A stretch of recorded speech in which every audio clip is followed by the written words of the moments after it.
திருமணம் சம்பந்தமான ஒரு கேள்வி என்னன்னு சொன்னால், அதாவது கணவன் மனைவி ஒரே வீட்டில் அல்லாமல் நிக்காக நிகழ்ந்த பின்னால் ஒரே வீட்டில் அல்லாமல் தத்தமது வீடுகளில் பிரிந்து வாழ்ந்து ஒரு வருடத்தின் பின்னரோ அல்லது சில மாதங்களின் பின்னரோ வலிமா விருந்து கொடுத்துவிட்டு கணவன் மனைவி சேர்ந்து வாழ்கிறார்கள். இவ்வாறு செய்யலாமா? இது நபி வழியில் அங்கீகரிக்கப்பட்டதா? கேள்வி என்னன்னு சொன்னால், அக்கதின் நிக்காக ஒப்பந்தம் நடந்த பின்னால் கணவன் மனைவி பிரிஞ்சு வாழ்கிறாங்க.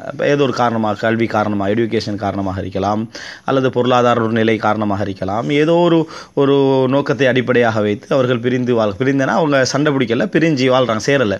பின்னர் ஒரு வருஷத்துக்கு பின்னால் அல்லது ஃபாரின்லேருந்து வர வேண்டியிருக்கும், ஏதோ ஒரு காரணம். அதுக்கு பின்னால் அவங்க வலிமா ஒன்று கொடுத்து ஊருக்கு அறிமுகமாகிற அமைப்பில் வலிமா ஒன்று கொடுத்து பின்னர் கணவன் மனைவியாக சேர்ந்து வாழ்கிறாங்க. இது கூடுமான்னு கேட்குறாங்க. மார்க்க ரீதியாக இதில் எந்த தடையும் இல்லை. நியாயமான காரணங்களுக்காக அவர்கள் அதை பிற்போட்டிருந்தால் எந்த தடையும் கிடையாது. ரசூலுல்லாஹி ஸல்லல்லாஹு அலைஹி வஸல்லம் அவர்கள் ஆயிஷா ரதியல்லாஹு அன்ஹாவோடு அக்து செய்தார்கள் 6 வயதிலே. பின்னர் 9 வயதில் தான் கணவன் மனைவியாக வாழ்ந்தார்கள் என்ற செய்தியை நாம் என்ன செய்கிறோம் பார்க்கிறப்போ 3 வருட இடைவெளி இருக்குது. இதில் நம்ம சொல்லக்கூடாது ஆயிஷா ரதியல்லாஹு அன்ஹா அவர்கள் சிறு பெண்ணாக இருந்ததுனால ரசூலுல்லாஹி ஸல்லல்லாஹு அலைஹி வஸல்லம் அப்படி காலம் விட்டிருப்பார்கள் அப்படின்னு சொல்லக்கூடாது. காரணம் 2 வகையில் அது பிழை. ஒன்று, நியாயமான காரணத்துக்காக பிற்போடலாம் என்பதற்கு இது ஒரு ஆதாரம்.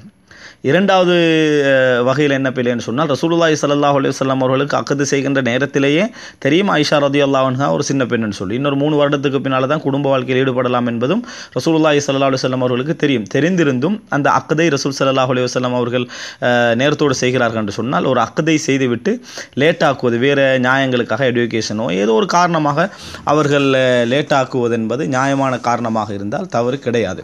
அதே நேரம் சேர்க்கிற நேரத்தில் அவங்க ஒரு வலிமா ஒன்று கொடுத்து கணவன் மனைவியாக அவங்க வாழ்கிறாங்கன்ற அந்த ஏலானு நிக்காஹ் திருமண அறிவிப்பு செய்துவிட்டு கணவன் மனைவியாக வாழ்வதற்கு மார்க்க ரீதியாக இதில் எந்த தடையும் இல்லை.